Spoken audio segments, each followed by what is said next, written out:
강혜신의 오늘의 미국.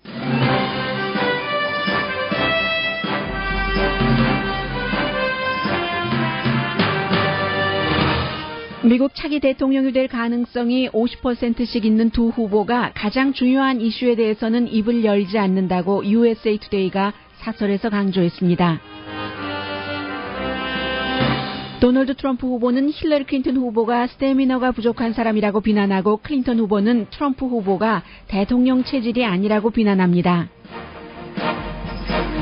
베버리힐스 시와 교육부가 메트로링크 지하철이 베버리힐스를 지나가는 것에 거센 반대를 하지만 판사는 공사를 할 수 있다고 판결했습니다.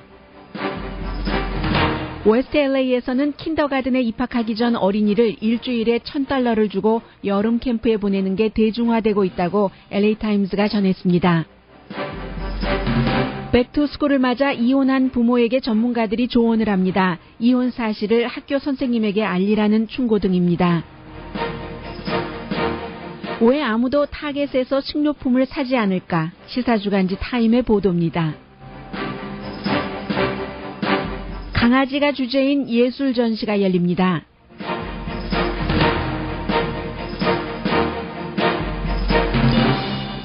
여러분 안녕하십니까? 오늘의 미국 강혜신입니다. 네, 루이지아나주에서는 지난 주말부터 내린 비로 24시간 동안에 48시간 동안에 24인치가 내렸다고 하잖아요. 굉장히 많은 사람들이 아직도 그 대피를 하고 있고 이곳저곳에서 지금 홍수가 이어지고 있습니다. 그리고 이제 미국의 대선 후보인 도널드 트럼프는 어제는 이제 외교정책 연설에서 아이시스를 어떻게 물리칠 것인가 이런 것들을 마치 예전에 그 냉전 시대와 같은 그 분위기에 대비시켜서 얘기를 했고, 그래서 이제 이민자에 대해서도 미국의 이상과 가치를 공유하는 이제 그런 사람들만 받아들여야지 되고, 또 특별한 위원회 같은 것을 만들어서 뭔가를 좀 모니터링도 하게 해야지 된다. 어쨌든 어제 그 외교 정책의 가장 중요한 이슈 자체는 테러리즘, 세계적인 그런 것에 대처하는 것이었습니다.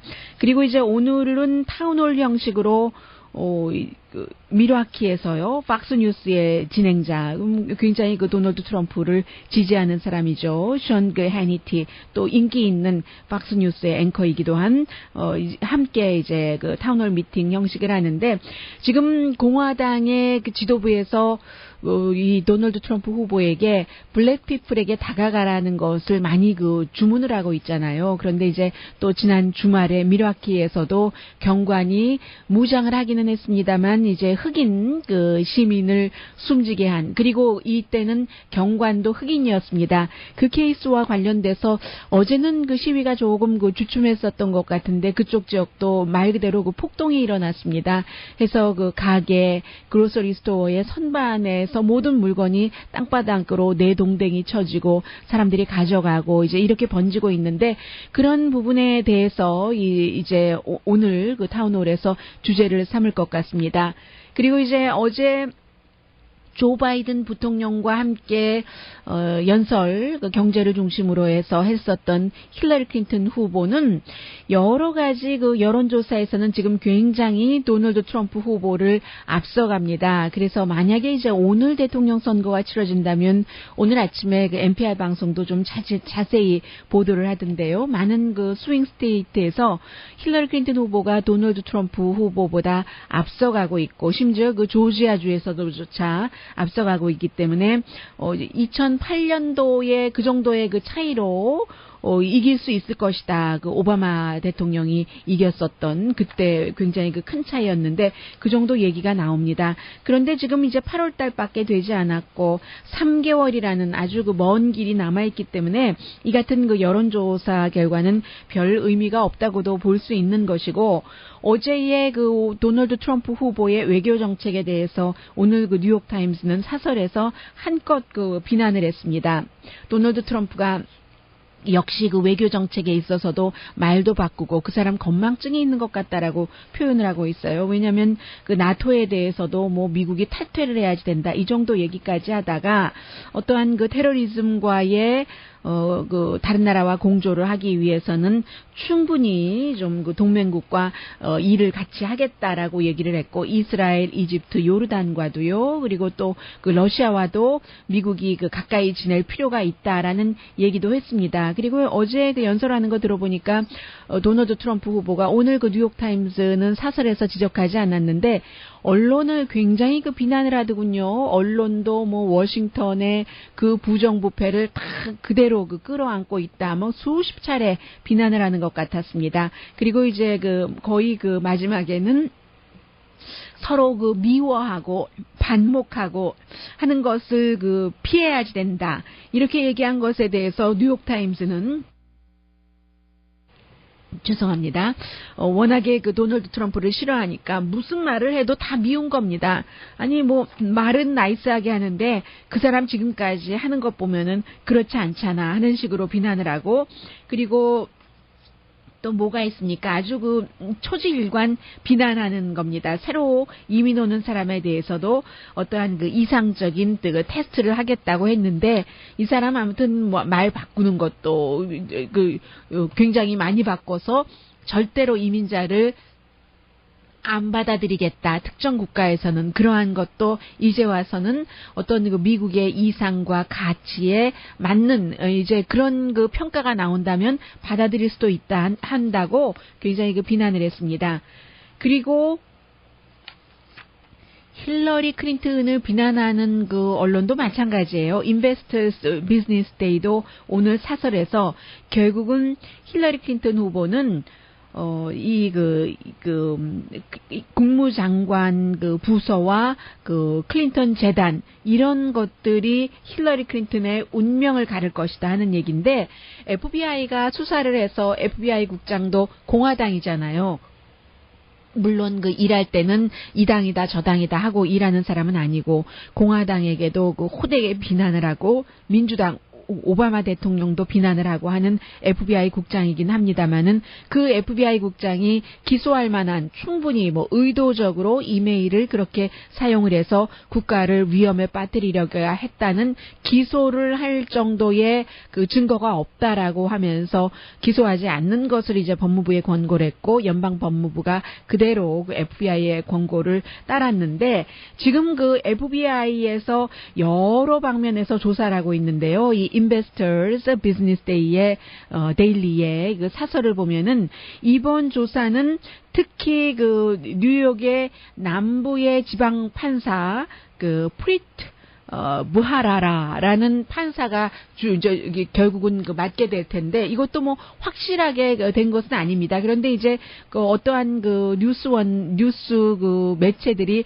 자신들의 그 뉴스 소스가 있잖아요. 그런 뉴스원을 바탕으로 보도를 하는 겁니다.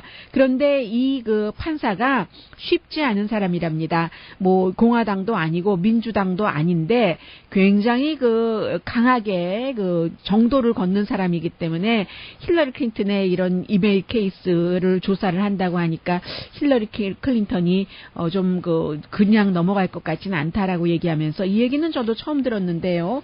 클린턴 부부가 클린턴 재단에 $100만 기부를 했답니다.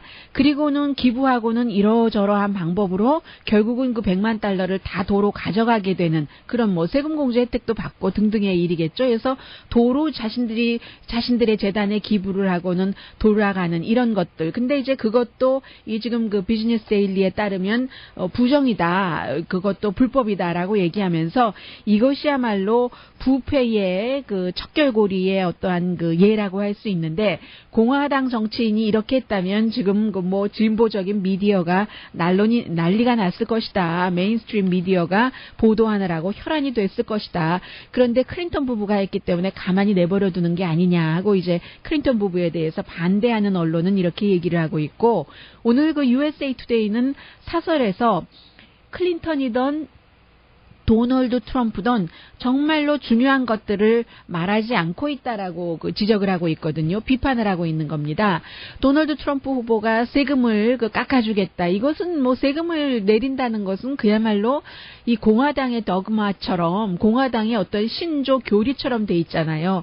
해서 미국에서 세금을 올리겠다 한 사람은 아주 대대적으로 올리겠다라고 얘기한 사람은 주요한 텍스 부분이요. 뭐 이번에는 힐러리 클린턴 후보도 고소득층에 대해서는 뭐 많이 받아야지 된다라고 얘기를 했지만 아닙니다만 월터 먼데일이 1984년도에 그렇게 중요한 텍스 인상을 강조하고 나서 어땠습니까? 그 당시에 50개 주에서 49개 주에서 졌잖아요. 그런 것이요. 도널드 트럼프는 이제 텍스 컷 플랜을 강조를 하고 있고 힐러리 클린턴 후보는 경제를 살리기 위해서 국가가 좀 소비를 하겠다. 이 스펜딩 인크리즈를 강조를 하고 있는데 지금 미국의 국가의 빚이 굉장히 커지는 것에 대해서 아무도 얘기를 하고 있지 않고 소셜 시큐리티도 어떻게 할 것인지 메디케어도 어떻게 할 것인지 후보들이 입에 올리지 않는다는 얘기예요. 지금 미국의 빚이 8년 사이에 2배가 늘어났고 앞으로 10년 동안 추가로 10조 달러가 늘어날 텐데 이게 이제 늘어나는 이유는 소셜 시큐리티 비용이 늘어나고 메디케어도 그렇고요. 베이비 부머가 리타이어하고 그래서 이제 연방 예산이 앞으로 30년 안에 굉장히 이제 지금과는 달라지게 될 것이다 하는 얘기입니다. 그런데도 불구하고 도널드 트럼프 후보는 앞으로 10년 동안 약 9.5조 정도를 이제 세금 컷을 하겠다라고 얘기를 했는데 아니 세금 컷을 하면서 지금도 이렇게 모자라는데 그럼 소셜 세큐리티나 메디케어는 어떻게 하지?라고 이 USA 투데이가 의문을 하고 있습니다. 힐러리 클린턴의 경우는 앞으로 5년 동안 10억, 100억, 1000억, 2,750억 달러를 이제 기간 산업 같은 것을 일으키겠다. 정부가 이제 투자를 하겠다는 얘기잖아요. 그러려면은 이제 도널드 트럼프 후보는 세금을 그야말로 깎아주겠다고 했는데 이렇게 해서는 도저히 되지 않고 힐러리 클린턴 후보는 그렇기 때문에 이제 고소득자에 대해서는 세금을 조금 올린다는 얘기요. 그래서 어제 폴 크루그먼 같은 노벨 경제학상 수상자가 힐러리 클린턴에게 용감하다고 얘기를 했잖아요. 이제 세금을 올려야지 된다 하고 얘기한 것에 대해서요. 미국에서 이제 조지 부시 대통령이 2001년도에 세금을 깎았습니다.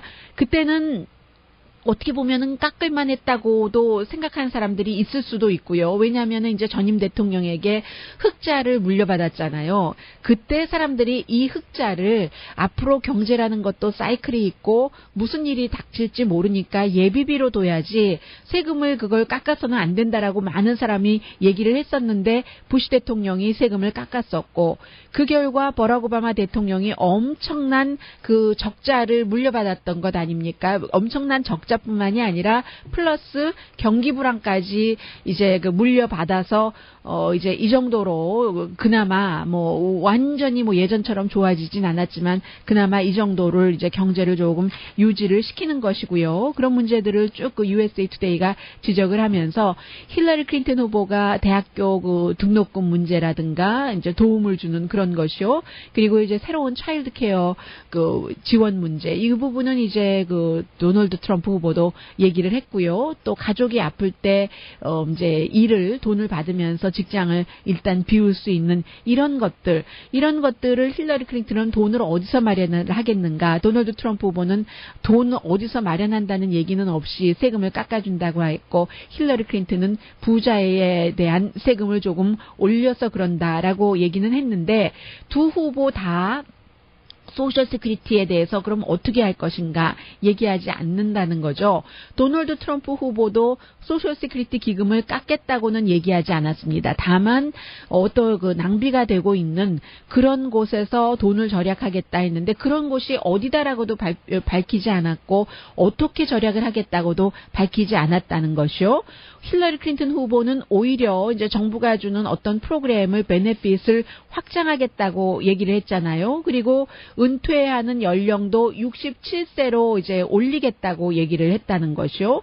소셜 시큐리티 부분은 이제 그 정도로 얼버무렸고, 메디케어 부분도 돈도 모자라고 하는데, 두 후보 모두 이 처방약 값이 너무 비싸다, 이런 것은 강조를 하지만, 그러면 이게 의사에 대해서는 어떻게 할 것인가, 병원에 대해서는, 또 부자 시니어들은 어떻게 할 것인가, 이런 부분에 대해서 전혀 얘기하지 않는다는 겁니다. 부자 시니어 가운데서도요, 한인분들도 그런 분들 계세요. 반성하셔야지 돼요. 돈이 너무 많아서 본인이 이제 그 개인 보험을 충분히 살 수 있는데도 불구하고 그야말로 저소득층이 받는 그런 프로그램으로 다 치료받으시잖아요. 치과에도 가시고 다른 스페셜한 치료도 받으시는데, 사실은 본인이 능력이 있고 나이가 많아서 충분히 나중에 죽을 때까지 그 돈 다 쓰지 못하고 죽을 것이다, 이런 계산이 나오는 사람들은 뭐 축복이잖아요. 돈 많이 버신 것이 축복이니까 그 축복받은 돈을 아주 그 축복스럽게 쓰시는 것도 또 다른 축복이라고 생각이 됩니다.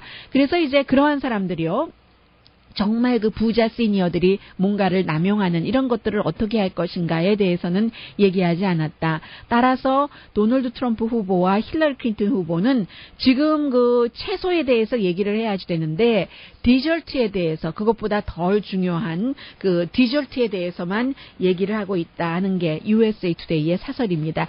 이제 8월이니까요. 그리고 이제 워낙에 그 도널드 트럼프라는 후보가 뭐 기형적인 후보라고도 표현할 수 있잖아요. 어떤 부분에 대해서는. 그래서 이슈 대 이슈로 가지 못하는 그런 점들이 있었습니다. 그런데 오늘 그 도널드 트럼프 후보도 타운홀 미팅에서 이제 그 경관과 그 흑인들과의 갈등에 대해서도 얘기를 한다고 하니까, 앞으로는 벌써 이제 8월 달이 다 지나갔네요. 좀 이슈에 대해서도 들을 날이 오기를, 뭐 언론에서 이렇게 얘기를 하면은 또 시작될 수 있는 기회가 마련되는 것이기도 하죠.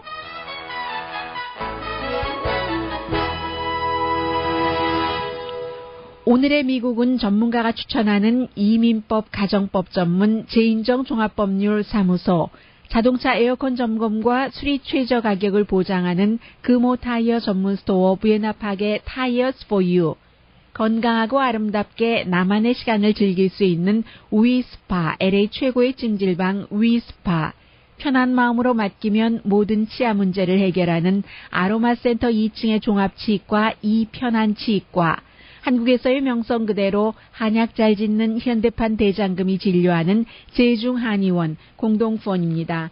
이제 대학교 입학하는 학생들은 뭐 다음 주부터 다른 주에 입학하면 집을 떠나고, 제 조카의 경우에요. 지금 플루턴에서부터 LA까지 메트로 링크를 타고 저를 만나러 오고 있습니다. 10시 7분에 도착해서 뭐 마시고 고모 기다리고 있을게 했거든요. 우리 같이 그 게리 센터도 갈 것이고, 라스트 북스토어 다운타운에 있는 곳도 갈 것이고, 클리프튼 레스토랑에서 다운타운에서 밥도 먹을 것이고 하는데, 잠시 뒤에는 이렇게 이제 그 썸머 그 캠프, 저희 조카는 정말 학원이라고는 안 다녔습니다. 특별히 공부도 뭐 그렇게 많이 하지도 않았어요. 학교는 본인이 원하는 적성에 적합한 곳 간 것 같고요. 이 킨더가든에 들어가기 전부터 딱 일주일인데 $1,000씩 되고 뭔가 가르친답니다. 이거 한국이에요? 미국이에요? 그리고 베버리힐스에 그 살고 계시는 분들, 뭐 어느 지역이나 다 마찬가지 아니겠어요? 요즘 메트로 링크가 있기 때문에 뭐 퍼플 라인도 있고, 무슨 블루 라인도 있고, 레드 라인도 있고 해서 뭐 어린이들도 저희 조카처럼 미성년자도 자유롭게 조금 다닐 수 있는 곳은 다닐 수 있고, 또 자동차 없이 일하시는 분들도 편리하게 사실 수 있는 거잖아요. 베버리힐이 우리 동네는 안 된다고 했는데 아마 그곳으로 지나갈 것 같은데요. 잠시 뒤에 전합니다.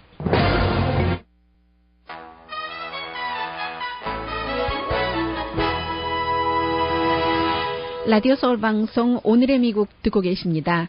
네, 이렇게 오래 걸렸던 일이군요. 그 윌셔 그 서브웨이 계획이 지난 30년 동안 계속 계획되고 토론되고 뭐 LA 카운티 교통국이 중심이 돼서 한 일이죠. 그랬던 거랍니다. 그런데 지금 이제 그 로스앤젤레스 한인타운을 중심으로 보면은 웨스턴과 윌셔에도 있고 또 버몬트와 베버리에도 있고 조금 동쪽으로 가다 보면은 그 알바라도 있는데 알바라도 7가 8가 뭐 이 정도에도 있던데요. 요즘 많아요. 보면은 한국 분들도 가끔 자동차 두고 이 메트로 링크 타고 다니시는 분들 계시는데 그래서 일찍 끊겨서요. 집에 일찍 가야 돼요. 하시는 분들 친구분들 계셨잖아요. 그런데 베버리 힐스에서는 지난 5년 동안 시하고 로컬 교육부가 $10,000,000나 들여서 우리 동네는 그 지하철이 들어오면 안 된다 하고 고소를 하고 거부하고 해왔던 일이 이어졌습니다. 그 이유는요, 이게 이제 그 베버리 힐스 하이스쿨 밑에 이렇게 지나가게 되는데 9마일 통로가 되는 거예요. 그래서 지금 웨스트우드부터 코리아타운까지 이렇게 연결을 하려면 여러 가지를 다 생각해야지 되지 않겠어요? 이쪽을 지나가려고 하다 보면은 지진대가 혹시 만약에 이제 그 있을 때 그것을 또 피해야지 되고 이렇게 하다 보니까 베버리 힐스, 베버리 하이스쿨 그쪽으로 쭉 지나갈 수밖에 없는 게 가장 안전하고 합리적인 코스인데 베버리 시와 교육부가 이것을 반대라면서 오늘 그 로스앤젤레스 타임스 사진에 보니까 No 그 서브웨이 언더 베버리 힐즈라고 써 있는데 왠지 그 딱 그 사인 보면서 이렇게 학교 앞에 붙여 있어요. 보면서 거부감 느끼시는 분들도 계실 것 같아요. 베버리 힐스에 살지 않으시는 분들은요. 오늘 그 로스앤젤레스 타임스가 보도를 하고 있는데 $10,000,000나 들여서 베버리 힐스 인구가 그렇게 많은 것 같지 않은데요. 돈이 많으니까 고소하고 하는데도 돈을 많이 쓰네요.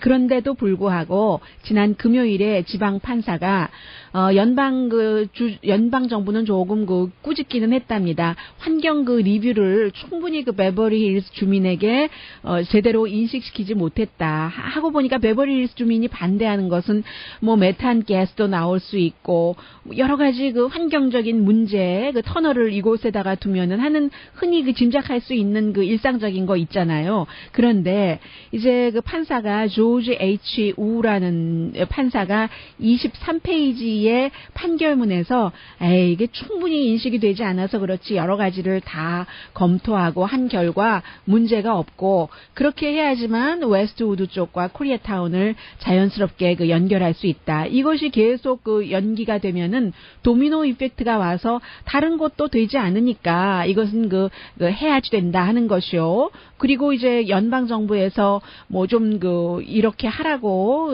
낮은 이자율로 주는 그런 그 융자 같은 것도 너무 그 질질 끌 수 없으니까 그런 그 판결을 내렸답니다. 그리고 또 하나가 있잖아요. 2024년도 로스앤젤레스가 이제 썸머 올림픽을 유치하기를 원하는데 그렇게 될 경우 뭐 다운타운의 경기장이라든가 그런 곳에서 저쪽 그 웨스트우드까지 가고 하는데 이 그 서브웨이가 필수인 겁니다. 그래서 이제 그 지금 메트로 관계자들은 판사의 그러한 판결 계속 공사는 진행해야지 된다. 이제 공사를 해야지 된다 하는 그런 판결이 굿뉴스라고 얘기를 하고 있고요. 그리고 이제 반면에 또 베버리 힐스의 교육부라든가 베버리 힐스 관계자들도 우리를 위해서 이게 승리다라고 얘기를 하는데 왜 그러는지는 모르겠는데 어쨌든 추가로 이제 소송을 할 준비를 또 하고 있다는 겁니다. 10만 달러가 아니고 $10,000,000보다 훨씬 더 쓸 준비를 하고 있다고 하는데 오늘까지 나온 지난 주말의 그 판결 내용을 보면은 일단 그 공사가 좀 그 활발하게 시작되는 것처럼 보이는 것 같고요. 이 퍼플 라인 연장이 $63억 예산인 것인데 그래서 이제 11월 달에 약간 그 지하철 요금이 뭐 5센트인가요? 올리는 안도 투표에 붙여지잖아요. 지금 이제 그 세 군데가 있는데 코리아타운에서 미러클 마일 2023년도 완성 목표고 그리고 베버리 힐스에서 센츄리 시티까지가 2026년 웨스트우드에서 웨스트 LA까지가 2035년 이제 이렇게 지금 예정이 돼 있는 겁니다. 해서 이제 메트로 링크가 그 서브웨이의 그 스테이션을요 그 정거장을 어디로 잡았냐면 베버리 힐스 인근에는 센츄리 시티에 있는 컨스텔레이션 블루버드에 잡았는데 그게 바로 베버리힐스 하이스쿨에서 두 블록 서쪽으로 가면 있는 곳이잖아요. 그래서 안 된다. 뭐 가스가 나오고 뭐가 어떻고 어떻고 한다는 겁니다. 그래서 사실은 원래 뭐 산타모니카 블루버드 쪽으로 바꿔볼까라고 생각도 하고 검토도 했었는데 반대가 워낙에 거세서요. 그런데 그곳이 이제 지진 때와 어떻게 될지도 모르고 해서 결국은 아마 그쪽으로 정거장을 정한 것 같습니다. 그래서 뭐 어떻게 될지 모르지만요. 일단은 그렇게 된다 하는 것으로 보여지고 나머지 뭐 복잡한 얘기는 뭐 여기서 접겠습니다. 시간상. 그리고 산타모니카에 이제 그 썸머 캠프가 있는데 썸머 캠프를 이제 한 기자가 오늘 이상하게 그 로스앤젤레스 타임스 보도를 많이 전해드리게 되네요. 사회면에 실린 보도인데 역시 가서 그 취재를 한 것을 전하는 겁니다. 보통 3살 반에서부터 5살까지의 어린이들이 오는데 그러니까 이제 그 킨더가든에 들어가기 전에 말하자면 그 프랩 프로그램인 거예요. 킨더 프랩인 거예요. 의대 프랩이 아니라 킨더 프랩인데 딱 일주일에 $1,000. 어린아이를 대상으로 하는 것이니까 뭐 하루 종일 아침부터 밤까지 하겠어요. 그것도 아닌데 얼마나 프로그램이 대단한지는 모르겠습니다만은 아무튼 그 $1,000랍니다.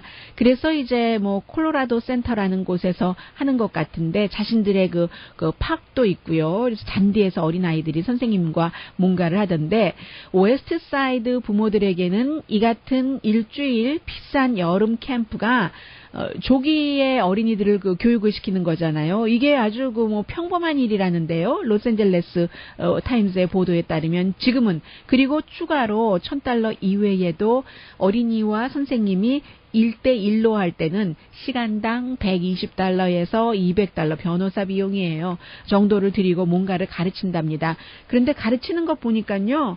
우리 집에서 다 하는 거 아닌가요? 예전에 다 했었던 것 같은데요. 그런 느낌이 드는데 이제 그런 것을 자세히 썼습니다. 뭐 예를 들어볼까요? 아직까지 그 글쓰기를 모르는 어린이들을 도와주기 위해서 스펠 이렇게 정리해 주는 거, 가나다라, 마바사 이런 거 며칠 전에 제가 한국 서점에 가보니까 있던데요. 뭐 알파벳 ABCD 이런 것도 있고, 그리고 이제 그 다음에는 동그라미 치는 것 있잖아요. 선생님이 뭐 예를 들어서 어떤 동물을 뭐 라이언 뭐 이런 것을 지적을 하면은 또 엘레판트 이러면은 코끼리에 가서 이렇게 동그라미 치고 하는 것을 하고, 그리고 그 다음에 배우는 것이 카페테리아까지 한 줄로 서서 질서정연하게 가는 것. 카페테리아에 가서는 1, 2, 3, 4, 5 하는 뭐 숫자 세기도 하고, 그리고는 이제 뭐 배운 것, 가방을 스스로 싸는 책임을 배우고, 이런 거 집에서 안 하나요? $1,000 주고 해야지 되는가 봐요. 아무튼 그리고 물론 뭐 그럴 수도 있는데 이게 너무 대중화된다니까 이렇게 될 경우는 뭐라도 하나 먼저 돈 내고 배운 어린이들이 또 이제 어떠한 그 꼭 해야지 되는 건지 모르는 것을 돈이 있어서 배운 어린이들이 이제 계속 앞서갈 수 있는 거잖아요. 교육의 평준화 다 잘 살자고 하면서 끊임없이 새로운 프로그램이 나오면 뭔가 새로운 프로그램을 어퍼할 수 없는 아이들은 뒤칠 가능성이 있다는 얘기이기 때문에 필요 없는 것은 안 하고 아이들에게 자유시간을 줬으면 좋겠다는 생각도 들고요. 이런 말씀 드리면 안 되는데 드리고야 말았습니다.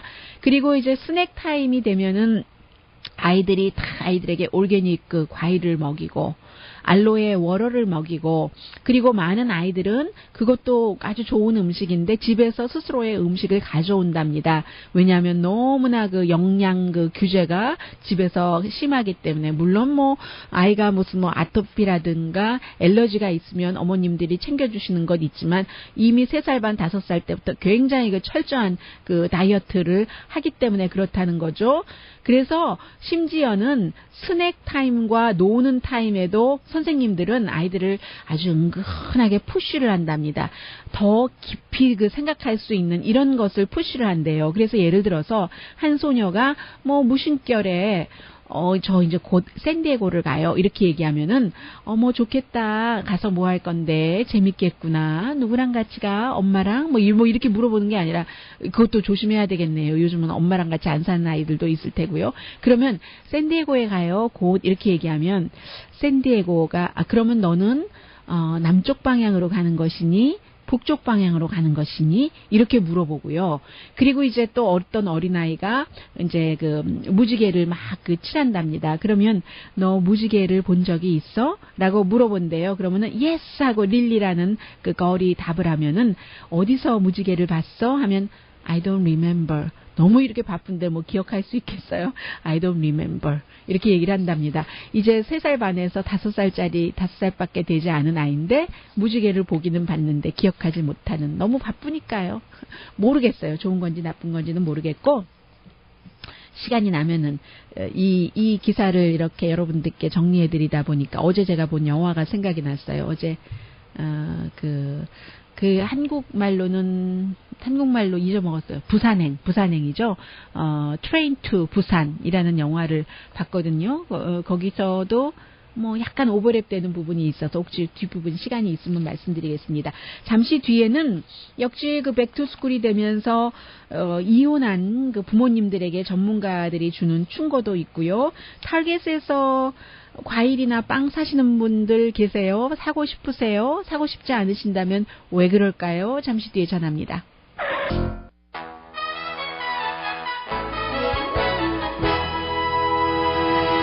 라디오 서울 방송 오늘의 미국 듣고 계십니다. 타겟은 이 사람들이 식료품을 타겟에서 사기를 원합니다. 왜냐하면 뭐 미국 사람들 뭐 거의 대부분이 일주일에 한 번 아니면 뭐 어떤 분들은 중간에도 가시잖아요. 그로서리 스토어를.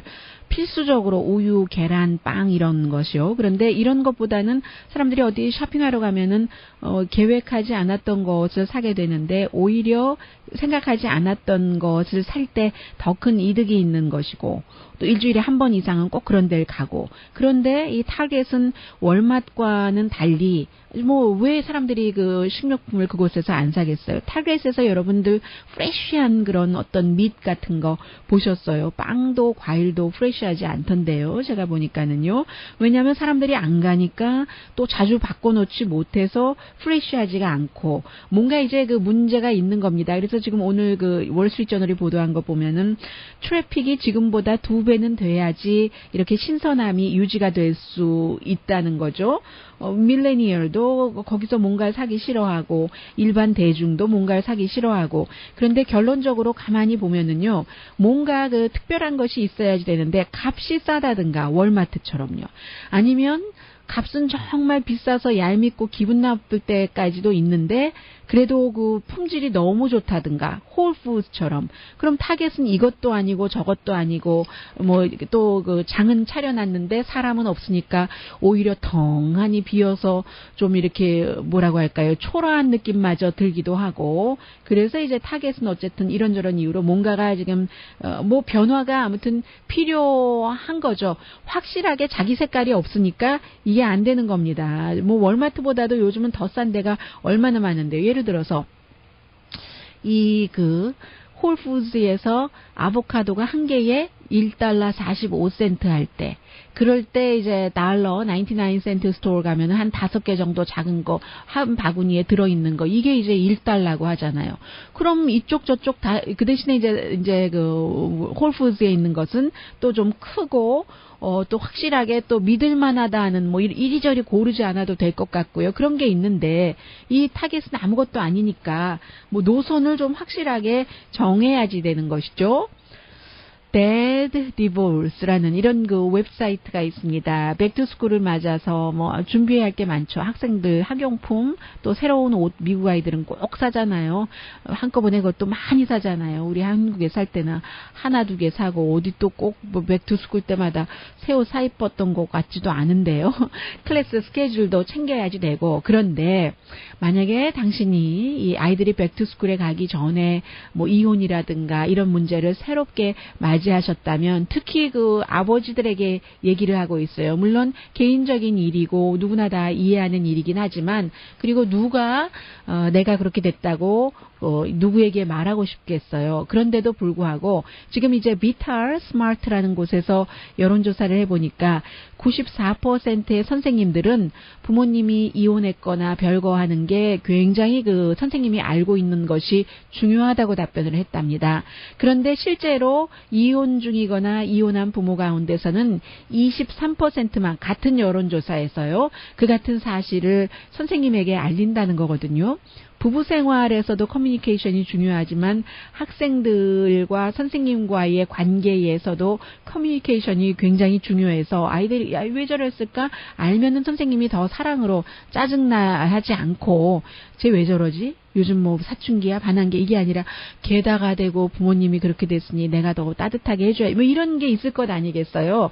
그래서 선생님과 부모 사이에 커뮤니케이션이 없으면 아이들의 그 학교에서의 학업 성적에도 굉장히 부정적인 영향을 미치니까 디테일하게 말할 필요는 없어도 이혼이나 별거 사실은 반드시 선생님에게 알리도록 하고요.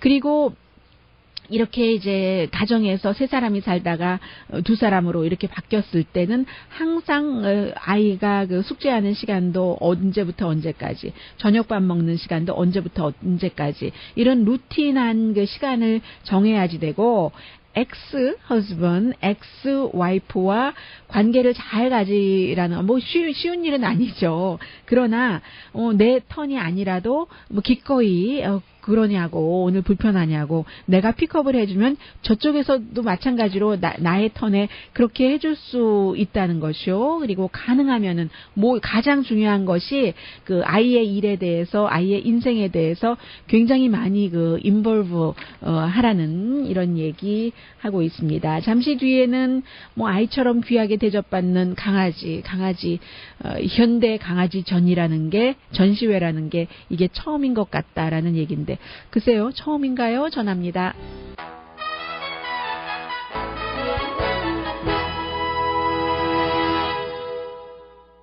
라디오 서울 방송 오늘의 미국 듣고 계십니다. 런던에서요, 이제 강아지에 관한 전시가 열리는데 강아지가 자신을 그 조각한 것을 이렇게 감상하고 있네요. 조각뿐만이 아니라 어떤 그 아티스트가 도미닉 윌칵스라는 사람이 강아지의 그 활동에 대해서 그리기도 했고요. 말하자면 강아지가 자동차 이렇게 태워보시면 늘 느끼는 것이요. 자동차 문을 열었을 때와 문을 닫았을 때, 그리고 이제 뭐 어떠한 그 물놀이를 할 때 그 강아지는 어떻게 되는가, 이것을 그림으로도 그리고요. 어떤 경우는 무슨 그림 이렇게 보니까 해부학처럼 보이기도 하고요. 그림뿐만이 아니라 조각도 있고 멀티미디어 비디오로도 이렇게 전시를 했고요. 그리고 이제 뭐 장난감을 가지고 뭔가로 아무튼 강아지의 활동 그 자체인 겁니다.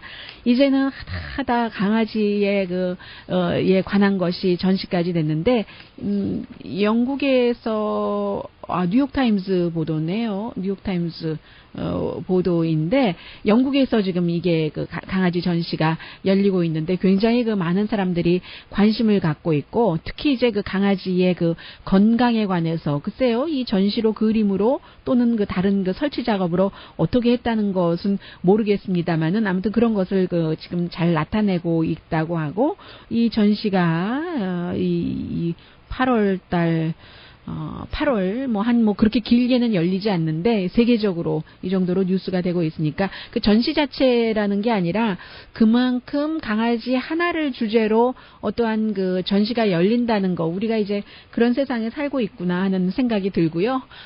어제 제가 이제 그 부산행이라는 영화를 봤는데 그 스토리는 뭐 간단한 거잖아요.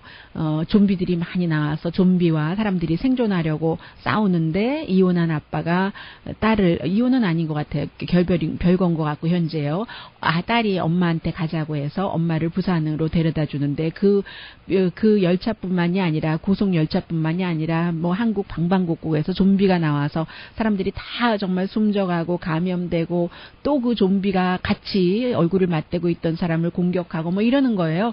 근데 이제 그 과정에서 액션이 90%고 10%가 메시지인데 어떻게 살 것인가? 아니면 저는 어떻게 죽을 것인가? 이렇게 똑같이도 봐줬는데 어떤 사람은 자기가 살기 위해서 다른 사람을 막 좀비한테 던지고요. 어떤 사람은 죽을 줄 뻔히 알면서 다른 사람과 임신한 와이프를 지키기도 하고, 주인공은 이기적이었다기보다는 좀 차가웠다고 할까요? 하는 일에 바빴다고 할까요?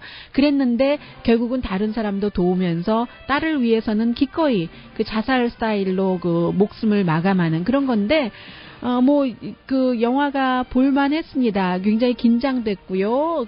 알면서도 무서워서요. 그런 것은 있는데, 역시 그 메시지가 클리어하니까, 아무튼 저는 좋게 봤습니다. 오늘의 미국은 전문가가 추천하는 이민법, 가정법 전문 제인정 종합법률사무소, 자동차 에어컨 점검과 수리 최저 가격을 보장하는 부에나팍의 타이어스 포유, LA 최고의 찜질방 위스파, 아로마센터 2층의 종합치과 이편안치과, 현대판 대장금이 진료하는 제중한의원 공동폰이었습니다. 10시에 좋은 아침, 좋은 하루 방송됩니다. 한 번 살기는 한 번 사는 건데, 오늘도 하루 사는 것은 하루 사는 것인데, 치사하게 살 것인가, 안 치사하게 살 것인가, 어차피 죽는 거는 마찬가지인 것 같거든요. 강혜신이었습니다.